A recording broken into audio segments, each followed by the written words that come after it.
Hey, honey. Yes, Barry? Let's get out of here. Where are we going? Where do we always go?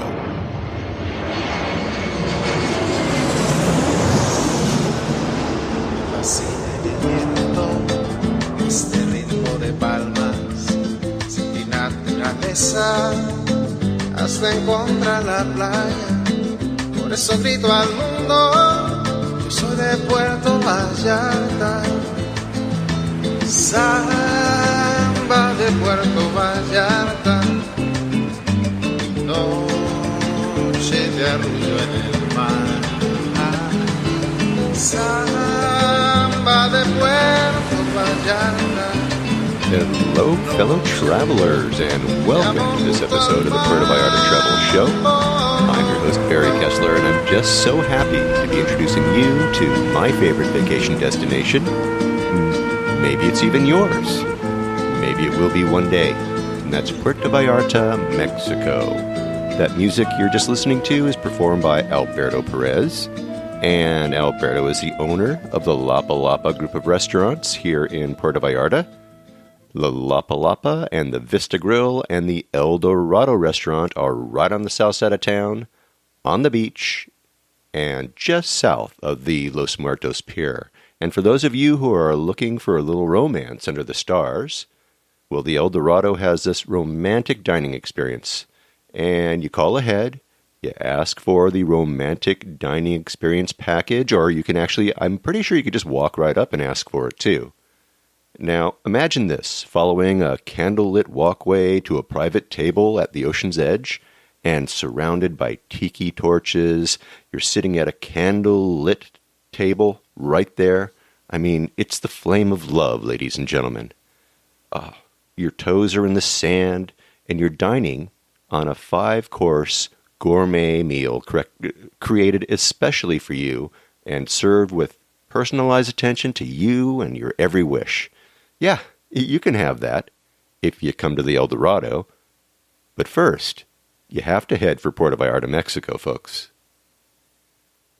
So we have lots to talk about on this episode, but first, what's happening this week in Puerto Vallarta, Mexico?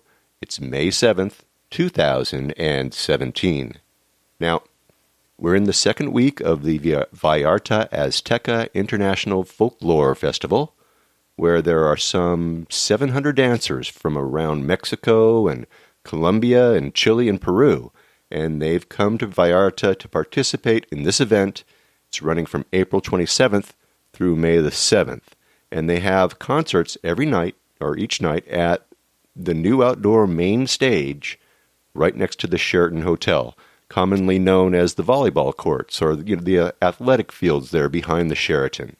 Anyway, very exciting, very colorful.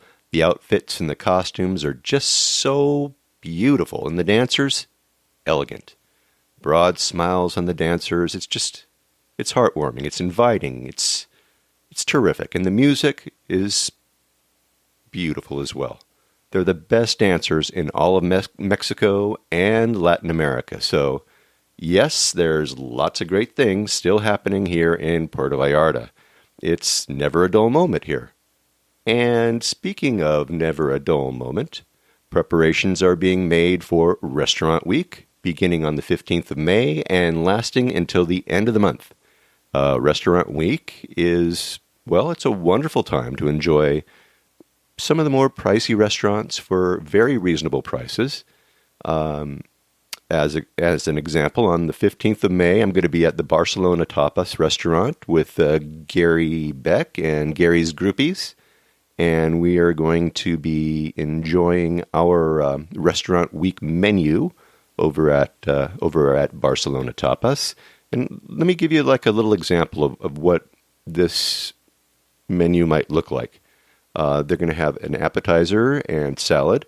So they have a soup of the day or a house salad, and then a combo plate of mini tapas. And so that's a big surprise. And we're supposed to, I guess we don't know what that's going to be, but we're going to find out. And then the main course, you get your choice of Angus beef bruschetta, or let's see here, or paella with seafood. And if you're a vegetarian, they actually have a choice for you too. They have a vegetarian plate with mixed grilled vegetables and vegetarian-style rice. And then they have your dessert, which is either a homemade ice cream or orange flan or creme brulee. And get this, all of that for $20 US. I mean, and we're talking like a 4-star restaurant here, right? Anyway, that's not bad. I'll let you know how it goes. So, I was just reading in the Vallarta Daily News that there is a new national public security survey that puts Puerto Vallarta as the safest city in Mexico. The National Public Urban Security Survey tracks the public perception of safety in Mexico every quarter, and in March 2017, residents felt safest in Puerto Vallarta, Mexico. That's pretty cool. But hey, I've always felt safe in Puerto Vallarta. Now, I have more in my stack of stuff, but I think we better get on with the show.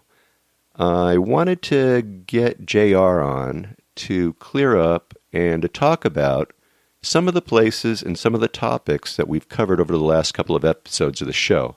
For example, in the last few shows, while we were talking with, for example, Stephen Tenney from Tequila Rush, and then last week, again with Brad and Tammy Saltzwedel from Wisconsin, we talked about this crocodile thing, this crocodile preserve at Boca de Tomates. So I talked with JR about that for a little bit of clarification in this upcoming conversation I'm going to have with them.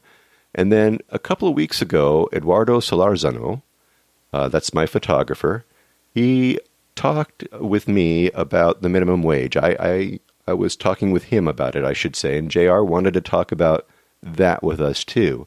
And then finally, Brad and Tammy and Eduardo also talked about this Italian restaurant in San Sebastian. So I want to go over the details of that place with JR. And then one more item. A couple weeks ago, I had Diana Edelman on. She was the one that we were talking about vegan restaurants in Puerto Vallarta. And we started talking about Raicilla. And Raicilla is commonly referred to as, I refer to it as Jalisco Moonshine. Anyway, I wanted JR to tell us about Raicilla too. And then finally, we're going to talk about our upcoming Puerto Vallarta travel show open microphone meet and greet in Puerto Vallarta, Mexico. So anyway, let's join JR in Puerto Vallarta and see what's happening. All right, well, here we are. Once again, I am in Los Angeles, and I have JR with me in Puerto Vallarta, Mexico. Thanks for joining me, JR. Hi, everybody. Hey, a couple weeks ago, I was interviewing Eduardo, and I was sort of leading the witness here, and you called me out on it. I questioned him as to what the minimum wage was in Mexico, and I inferred at that point that it was around $4.50 a day. And he went along with that, but you called me and said, no, it's more like $8 a day, right? Yeah, it depends. It depends on the location in Mexico. Okay. And it also depends on what sort of occupation. Sure. Okay. So, all right. So not everybody is sitting around at $4.50 an hour. That's what you're telling me. Right. Especially not in a tourist town. Right. Yeah, I get that because I see these guys do pretty well with tips, and of course they deserve every penny. And don't let me stop any one of you from tipping these guys because they deserve it if they work hard for you, I should say. Okay. Yes, definitely. But I mean, I think the government's idea is the fact that if accommodation costs more in a certain location, then the minimum wage should be higher. Mm-hmm. Okay, got it. Yeah, well, they have the same kind of things in the States now. There's certain municipalities that are doing that too, looking for a higher minimum wage than the government minimum wage. So, all right. There's another thing that we talked about at that time, too. He mentioned an Italian restaurant up in San Sebastian, and you said you are familiar with that place, aren't you? Oh, yes. Many years ago, I met Coco, the wife of Walter, who own and run the place. Mm-hmm. At that time, Walter was still working on cruise ships. He's Italian chef, very, very good. And he met Coco up in San Sebastian, and they got married, but he had to go work. Yeah. Make money and stuff. So I met Coco, I can't think how many years ago, but anyhow, I've known him for a long time. He is such an incredible chef. I mean, best Italian I've had outside of Italy. Wow. And yeah, I mean, Eduardo was saying he goes to San Sebastian, he'll go there and back just for that Italian food. So yes, and be aware that they are closed on Tuesday and Wednesday, which is when they come to town to do their grocery shopping. tell me a little bit. Can you tell me a little bit about San Sebastian when you go there? Oh, what's the name of the restaurant? Oh, Montebello. Montebello. Okay, so Montebello. Yeah, it used to be called Minas Real, and they changed it to Montebello. It's more Italian. Oh yeah, sure, of course it is. Minas Real. I mean, that's that's the real mine. Right. All right. So let's see here. Oh, San Sebastian. Have you stayed overnight there? Yes, I stayed at the Hacienda Jalisco, which is a place that has no electricity. So all you have is oil lamps, candles, and each place has a fireplace in it. Oh, very nice. Each bedroom has a fireplace. And of course, it was made very famous. It was made very famous when Burton and Taylor were here. But Houston used to stay there. O'Toole has stayed there. I think Burton and Taylor stayed there as well. I know there's a room named after them. Uh-huh. It gets cold at night. That's why you have that fireplace. I mean, you're up 4,600 feet. Got it. And it's nice and green up there? Oh, yeah. Yeah. I mean, even in the dry season, if you're up there, you quite often get a mist at night. So are there like pine trees? Is it kind of like that kind of area? No, coniferous, definitely coniferous up there. There's a big rock behind the town, sticks up very, very high, maybe another 1,000 feet, called La Buffa. Okay. Get up there, you can see Vallarta from the top when it's clear. Oh, wow. Really? Wow. Now that's a great tip. Now, is that a very, very difficult hike? Yeah, but they have transport that will take you up there. Oh, okay. I think you only have to hike the last little bit. Oh, neat. Okay, that's a great tip. Okay, you guys. So now you could do that. You can do San Sebastian on your own by bus, but you would probably have to stay overnight because the buses aren't that regular, and by the time you get there, you wouldn't have much time before you'd have to go back to get the bus back. Got it. Yeah. Because that's how long is that bus ride up to San Sebastian? Hour and a half. Oh, okay. So that's not too bad. All right, then. I want to talk to you a little bit about booze. I want to talk to you about the first time I came to Puerto Vallarta. I discovered a drink called Raicilla, and I was told at the time. Yeah. I was told at the time it was Moonshine. It was like a spin-off from tequila. And the first time I had it, I was at what is now Freddy's Toucan, and it was at that time it was just just the Toucan. Just the Toucan, yeah. And they served Raicilla and 7 poppers, and that's where I discovered Raicilla. So yeah. I saw that you have a page on your website all about Raicilla, and I thought maybe we ought to talk about it. Yes. Raicilla. A lot of people say it's called Raicilla because it uses the root of the plant, because the root is raíz in Spanish. But that's rubbish. Even though Bill Reed, who was John Huston's biographer, wrote a book called A Mexican Odyssey. And he says that in that book. He's totally wrong. Well, isn't that the case sometimes? About 40 years ago, I was introduced to Raicilla when I was in Yelapa. And it was described to me as a cross between a local anesthetic and rocket fuel. Yeah, I believe that. So one night I'm going home from a palapa that we'd been at a party, and we'd drunk quite a bit of Raicilla, and walked home to the palapa I was staying in. No electricity there in those days, and so no lighting or anything, and the path was not cemented. It was just beaten earth, but quite a few rocks on the path. Mm-hmm. In the morning, I woke up and looked down to the end of the hammock I was in, at my feet sticking up, covered in blood. I destroyed them on the rocks, didn't feel a thing. Oh, boy. So my friend, we ran out of Raicilla, right? So we go up to the bar on the hill, and there's a big fat guy there with like two slits with a red haze behind his eyes. Uh-huh. And my friend wants a liter of Raicilla, and the guy grabs an empty vodka bottle, puts the plastic funnel in it, grabs the garrafon. A garrafon is like a big jug, 5-gallon jug, mm-hmm. on his shoulder, and pours it into the bottle and takes a piece of plastic with a bit of corn husk and makes a cork with it and rams it into the bottle and gives it to my friend who pays him.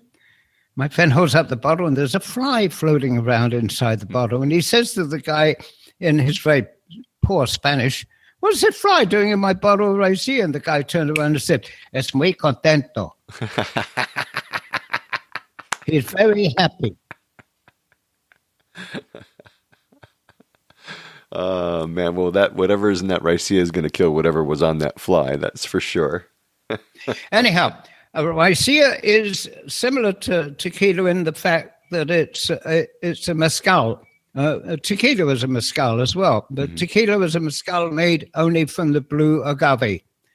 Raicilla is made from a different agave, most commonly one called lechuguilla.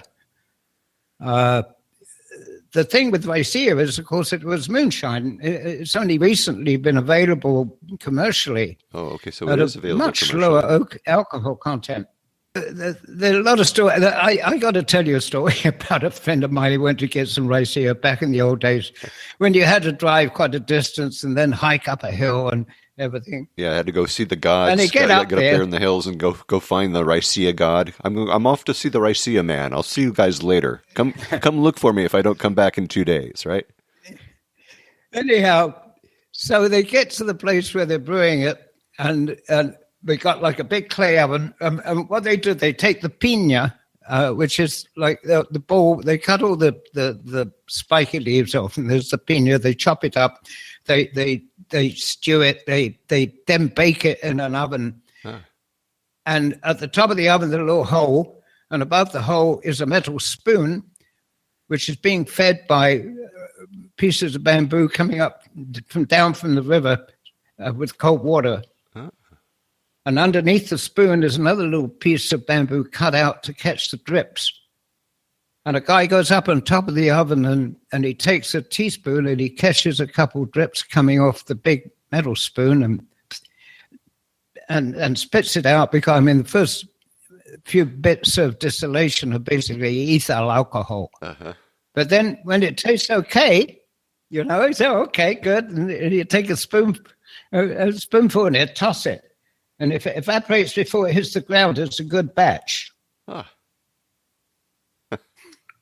So this is how it's made. No, really, this stuff burns quite readily, which was good for my friends, because on their way back in the Jeep, they had to cross across a river, ford a river. And halfway across the river, the Jeep packs up. Oh. In the process of testing everything, they looked in the gas tank, and the gas tank was half full. Problem was, it was only a quarter full when they left. So they had water in the gas. Yes, they did. So they disconnect the hose from the carburetor, take the air filter off, And my French friend sits on the engine and dribbles a bottle of Raicilla into the throat of the carburetor, and they drive out the river. Hey, that's a MacGyver. That's pretty good. That's a great story. Yeah.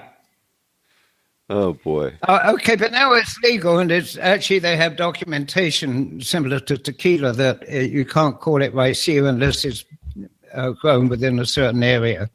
Okay. But it's only 85 proof. The good stuff is 150, 160 proof. And you don't shoot it. You do not shoot that. You sip it. You sip it. And you can, so no poppers with that. Is that what you're telling me? Well, yeah. The stuff you were getting with poppers wasn't the what they call la punta or el punta or la punta or de punta. The first 20 liters that come off the still, right, and then it gets less and less alcohol, and the people who go there when it's distilled can get the la punta, and once that's sold, they mix the rest of it into what remains to bring the quality up. But, getting La Punta is, you can get it. I know a few places. Well, I bet you do. So, all right. Now, the places that serve it today, are they serving the Moonshine or are they serving the, the commercial grade? Most of it is a commercial. Okay. But right. I know a few places where they have the real stuff. Where they got the real stuff. They hide it. They hide but it. I don't think I should say that. No, keep it under your hat. You just don't think I should identify them. Right. Because obviously it's illegal. It doesn't have a tax stamp on it. See? Yeah, good point. Yeah, you don't want to get these guys in trouble. Yeah, but the reason it's only the commercial stuff is only 85 proof is because it has to be that lower proof to get the tax stamp. Sure. So I guess now you can bring it home. So now that's commercially available in the States, I imagine, too. You can buy it anywhere, I imagine. I'm not sure. I don't know if they have it.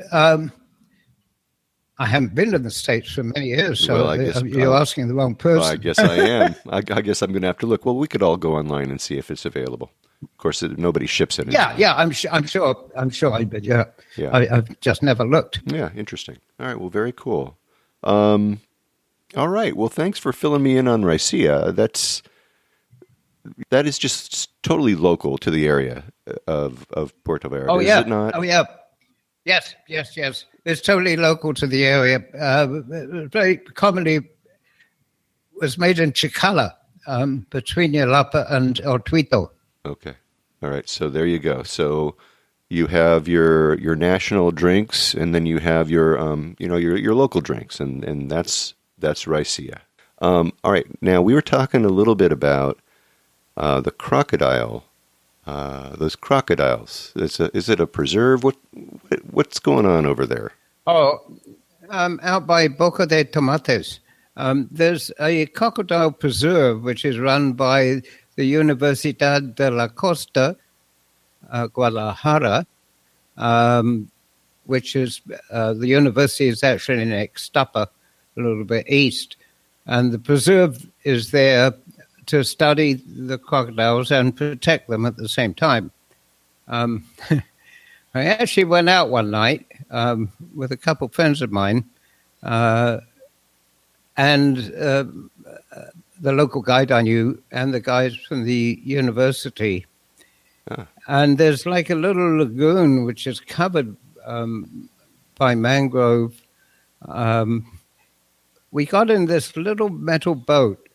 By the time we were all in, there was maybe 3 inches of freeboard. I mean, you don't want to tip this thing because it was quite extraordinary. We're going under the mangroves and baby iguanas are falling out of the mangroves and dropping down the front of my friend's wife's dress. Oh, how creepy. How creepy. Oh, my gosh. The guys in the front had headlights on their head, and they shined it out, and you could see this is at night, obviously, and you could see the bright red spots of the eyes of the crocodiles. And basically what they were doing was trying to catch the young ones and measure them. I don't know if they tag them or not, but at least measure them and make a count, as it were. So they probably did tag them or mark them in some way, but they never succeeded catching any. At one point, we had a fish boil when the fish were jumping directly into the boat. Anyhow, it was quite an extraordinary. I mean, I've got to mark that down as one of most extraordinary experiences I've ever had. And afterwards, I got to hold this albino crocodile, forgive me, an albino crocodile that they had rescued because albinos don't usually survive too long. Uh-huh. And yeah, okay, there was duct tape on its mouth. I hope so. But that tail was very strong, you know. Wow. Well. Anyhow, yeah. I can. You can see them from the road. There's wire netting, luckily. Mm-hmm. But I mean, from the road to Boca de Tomates. When you go along there towards the end, when you get close to the shore, you look to your left. There's wire fence, and you'll see the alligators there, right there. Wow. Well, you know, JR, that's creepy. You must have been so creeped out that night. No, not really. I mean, was there alcohol involved? I mean, come on. The crocodiles aren't really that aggressive, you know. I mean, there's been a few people who've had unfortunate experiences meeting them locally, but generally they keep to themselves, you know. Oh, all right. I mean, there's quite a few live on the Marina golf course. Oh, wow. Yeah, so you have to really watch what you do there, huh? Right, and they've been seen swimming in the marina. They tend to migrate by sea to other locations. Huh? Wow, I had no clue. So got to stop looking for dolphins and whales and check out the alligator search. Okay, I get it. All right. Now you're scaring me. Crocodiles. Crocodiles, thank you. Right, crocodiles. American crocodile, to be exact. All right. Hey, listen, I'll be in town this coming week, and I was thinking maybe we should do a meetup. Yes. Well, my Tuesday meet and greet at Por Favor at 6:30 started when I was on TripAdvisor and migrated onto the new group Vallarta Advisor. And, you know, it's basically a meet and greet. People who happen to be in town want to meet other people who are in town and me. Yeah. And possibly some other residents. Cool. So let's meet up. Let's do that on Tuesday, what would that be? The 9th? All right. So then, so let's make it on Tuesday, May 9th at Por Favor's at 6:30.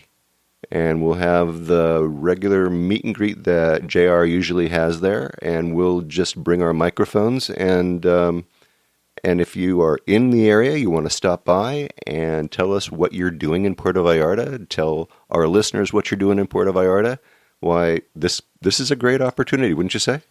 Mm-hmm. All right, let's do it. It sounds good. Sounds interesting. All right, cool. All right, very good. All right, so everybody plan for that. Thanks for joining me. Hey, you're welcome, Barry. See you next week. All right, you got it. All right, so we hopefully are going to see you at Por Favor Saloon and Cookhouse on Tuesday, the 9th of May. And for those of you who are listening to it after Tuesday, the 9th of May, we're talking about 2017, folks.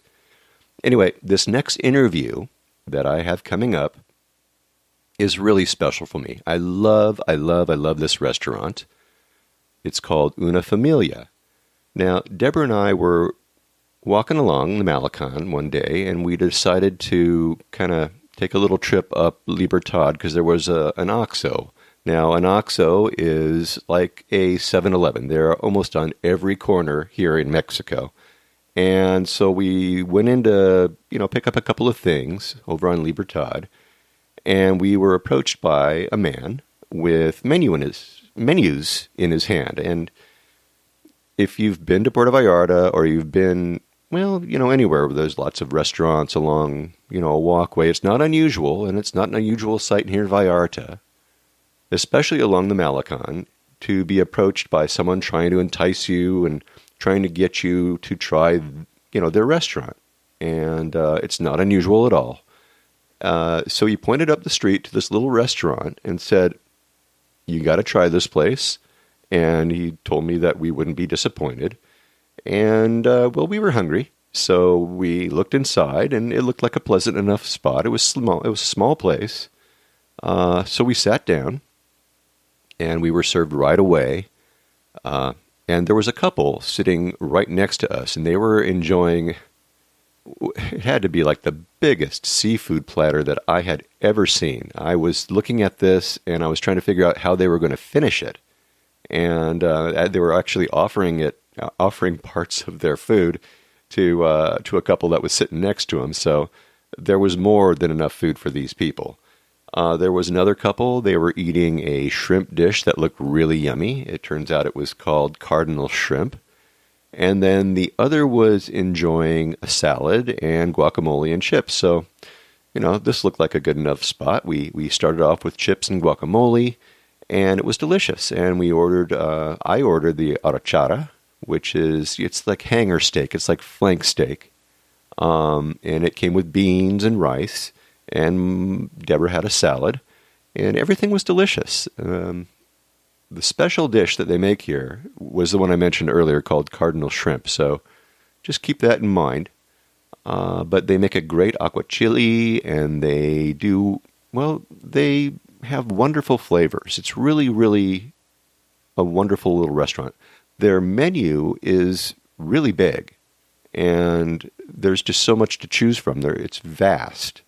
Now, I've been there for breakfast, and I've been there for lunch, and I've been there for dinner, and I've always had a great experience. And like I said, the food is flavorful, and it's extremely reasonable as far as the price is concerned.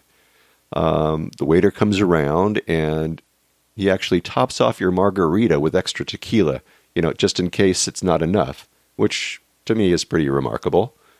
Although you do see that in some places, in some restaurants in Puerto Vallarta. I mean, you don't see that in the States at all, but this guy walks around and tops off your tequila. In fact, I've seen him actually leave the tequila bottle sitting on someone's table so they could, do a little DIY. Pretty funny. But the real reason that it's not the tequila that makes me love this place. The real reason I like this place is the family that runs it and the concept behind this whole restaurant idea. Now, Edwin is the owner, and he has a big, big heart. And you're going to hear that in his voice when you hear the interview that I have with him in a couple of minutes. Now, Edwin believes in giving second chances to his employees. I mean, not, the kind of second chances, like you did something wrong in the restaurant. He hires people who need second chances, like seniors and single moms and people that he calls his troublemakers. He loves what he does, and so do I. So, without any further ado, let's get into the conversation with Edwin at Una Familia. Today we're in Puerto Vallarta, Mexico, and I have the pleasure of sitting here with my friend Edwin. Edwin is the owner of Una Familia restaurants here in Puerto Vallarta, and there are 4 Una Familias here in Puerto Vallarta. I want to thank Edwin very much for coming, for inviting me to his restaurant, and thank you, Edwin. Could you tell us your full name? What's your full name? My name is Edwin Fernando Palacios Garcia. That's a long one. I know. Remember, I'm Hispanic. I absolutely. And okay, so let's talk a little bit about that. The pieces of your name there, they belong to mother and father. Is that how that works? Yes, that's my last name, and I got my both parents.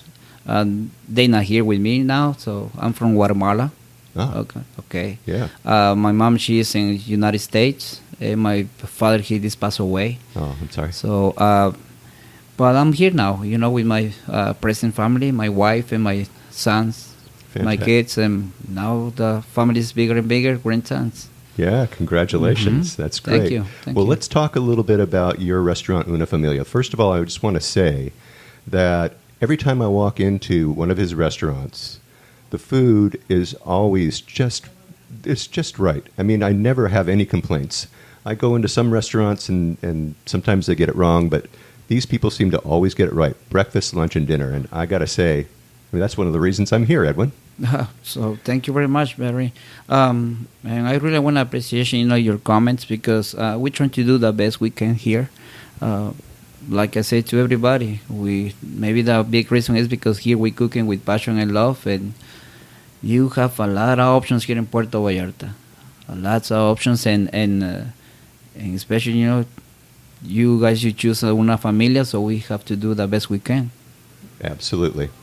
So one of the other reasons that I love Edwin and I love his restaurant is the concept behind Una Familia, Edwin. And I wonder if you could just share that with my audience. Well, the name, the reason the name is because I really love family.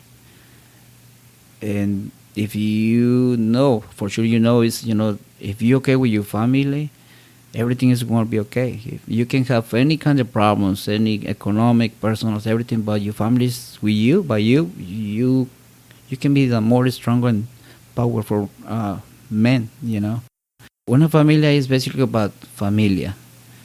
It's friends, they are family. So any person can be your family. It doesn't matter if you don't have to have the same blood, but it's about, you cares about humanity, about persons, So you're talking about your employees, aren't you? Yes, sir. But my employees, thanks to them, we are Una Familia. So we are like a team, and the way we have to work everything. We have to work together. We have for everything. Incredible. And so, tell me a little. You were telling me earlier about your chef. My chef. Tell me about your chef. My chef is 75 years old. He loves everybody called Laca, but his real name is Asuncion.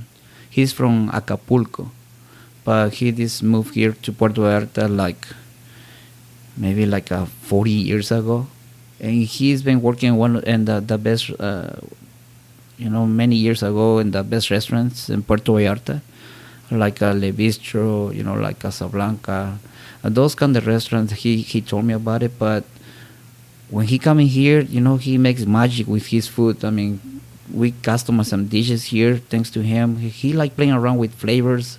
So, and he's 75 years old. He can read, he can write, but he can teach you, he can work, cook.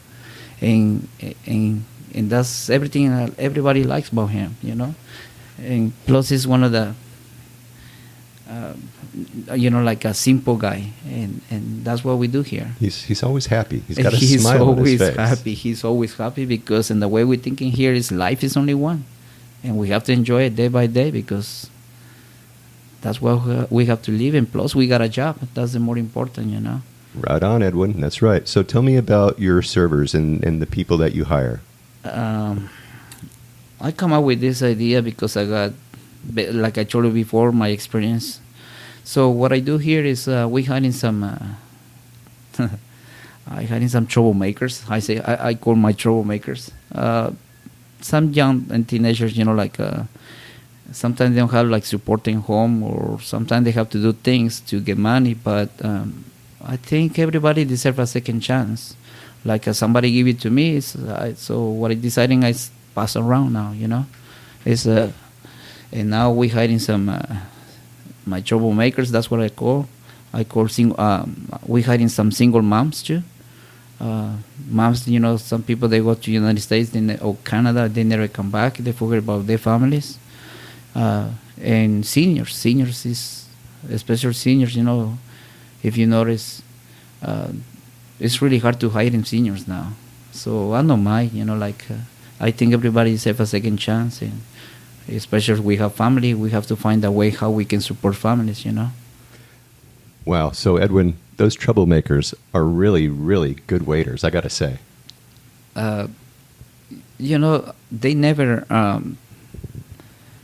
they never worked before like a waiters, you know. So I think we deserve a chance to do. I think everybody's. If you decide to do something, you can do it. And these guys, you know, like they not speak English, some they go and learn some English, so you can get a better customer service, you know. And I see their attitude is positive, and they always smile, and that's the more important. Like I say, you know, like thanks to you, we got a job. So that's the way we're thinking here, because without you, the tourists, we are nothing here. You know, you are our biggest support here. Absolutely. So that's exactly, ladies and gentlemen, this is exactly why I love the concept here at Una Familia, and you're going to love the food. Tell us a little bit about your menu. You know, here the menu, we work in 2 menus, okay? Actually, we have like a fast food. We call like fast food, you know, like mostly it's for locals, but everybody's welcome over there. We have 4 buildings. One is for fast food, one is for Mexican and seafood. But in some places, like here we have a location here in the boardwalk. We work both menus, Mexican and seafood. And here what we do is when you come over, if you don't find something, it's not a problem. We got the products. We can customize some dishes here, and everything is basically about the menu prices. So we don't like abuse about prices too. We have really decent prices here. You do. Your breakfasts are crazy, Yes. crazy good, and also very, very reasonable. Thank you. And the portions quality, that makes a big difference too. It does. You know? It does. And I think that anybody that's visiting here would appreciate the food and the service and the prices. They're, well, once again, this is the reason I'm here. I love what's happening here. Tell us about this new location. Now, this new location that you have here used to be called Viejo Vallarta. Correct. Used to be called Viejo Vallarta. All right. You know Viejo Vallarta, right? You used to work there, didn't you? Yes, I used to be working like a waiter. When I just come back from the United States, this was my first job, you know. And I was waiting here, and then I moved up to different restaurants and open another restaurants. And it's not working, so we decided to open the own, you know, me and the chef. So we're working together since when I moved here.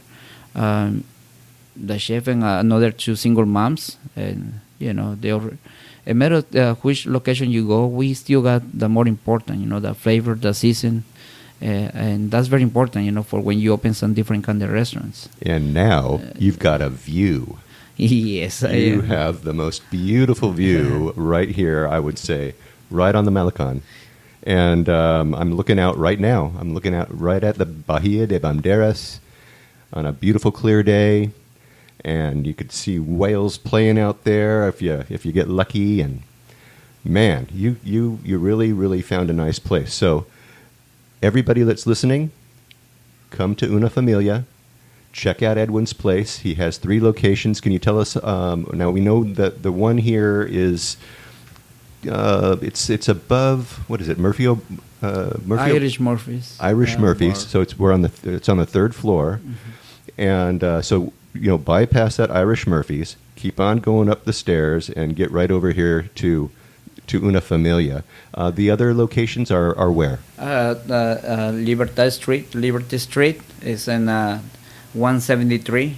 It's between Juarez and Ordaz streets. Okay, and again, very close to the Malecon, right here in well, what would you call it? Across the street, the lighthouse. Everybody knows the lighthouse. Yeah, okay, that's easy. And the boardwalk, so across the street and the 3rd floor, you know. So we are here, and that's these are our 4 locations, okay, and we see what happened with these locations. Yeah, okay? well, it's a big jump, you know, coming from those what I would say, admittedly, are smaller locations, and then coming into what I would call a very grand kind of a restaurant. So I wish you all the best of luck. I know with the food that you serve that you don't need that luck, Edwin. I want to thank you very much for joining me today. Thank you very much, Mr. Berry, and thank you everybody. It's going to be visit. everything we have to do is here give you the welcoming. You will get a big smile and a big thank you. Thank you for support us. Absolutely. All right. Thank you again, Edwin. You're welcome, Barry. Okay, so listen, you really have to get out and try this place. Try Una Familia. You know, I was talking one afternoon with Edwin's son, David, and David told me about when they were living in the Bay Area in Northern California. They were caught in the housing meltdown of 2007, and they lost their home. They moved back to Puerto Vallarta basically to start all over again. And then when I was talking with Edwin, Edwin told me that when he was living in the States, waiting tables and working in restaurants for other people, he was really impressed with how employees were treated by the management in the States. He told me that when he returned to Puerto Vallarta to work tables, employees weren't treated with the same kind of respect. So when he went out and opened his own restaurant and created his own business, he kept that in mind. Respect, second chances, cooking and living with heart and soul, you know? So that's why I just love this place. And as I said, you just need to go give them a try. Now, let me warn you about something. Not just in this restaurant, but wherever you go to eat in Puerto Vallarta. If you're going to have a meal, don't be in a hurry. Be ready to sit down and eat and drink and talk to the person you're sitting with and savor that Vallarta experience. The moment you slow down, you'll understand what I'm talking about. Now, Una Familia has several locations, as I said, but the one with the view on the Malecon is a great spot to eat. And it's a great spot to drink, even if you're not hungry. And you can watch the sights, and you can hear the sounds on the Malecon, and you can just see the gorgeous Bahia de Banderas as the backdrop.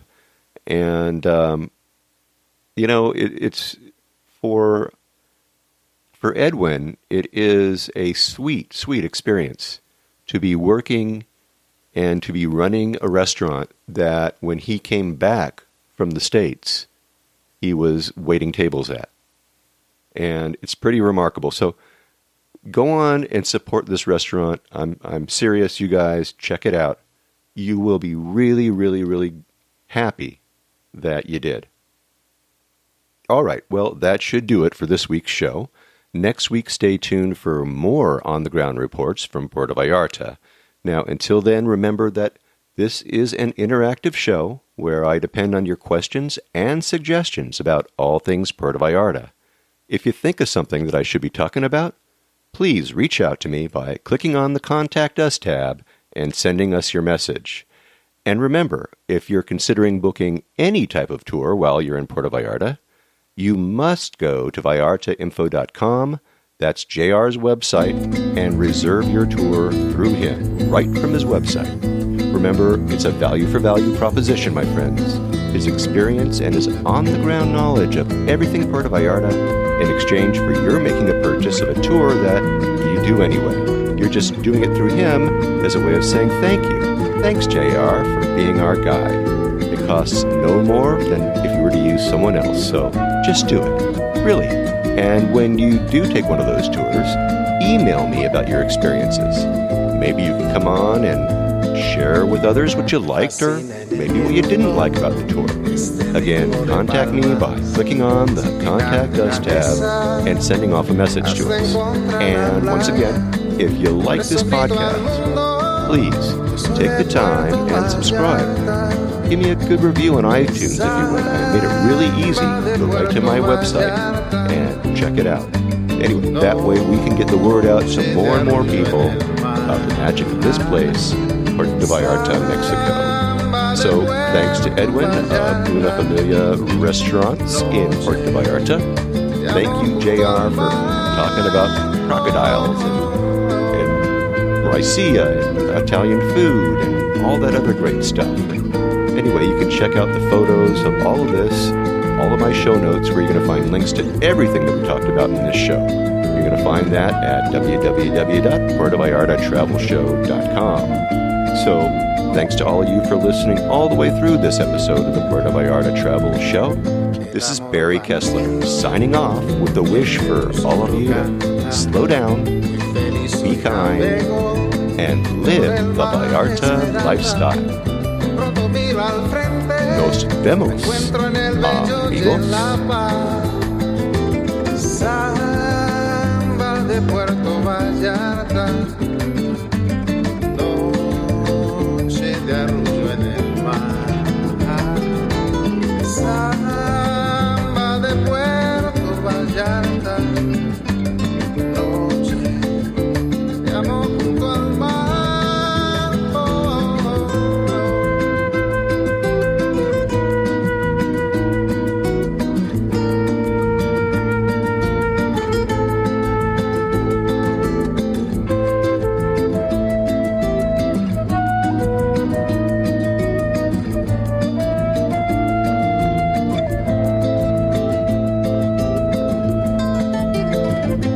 Solo camino eterno por la playa, me encuentro junto al río cuando todo está en calma.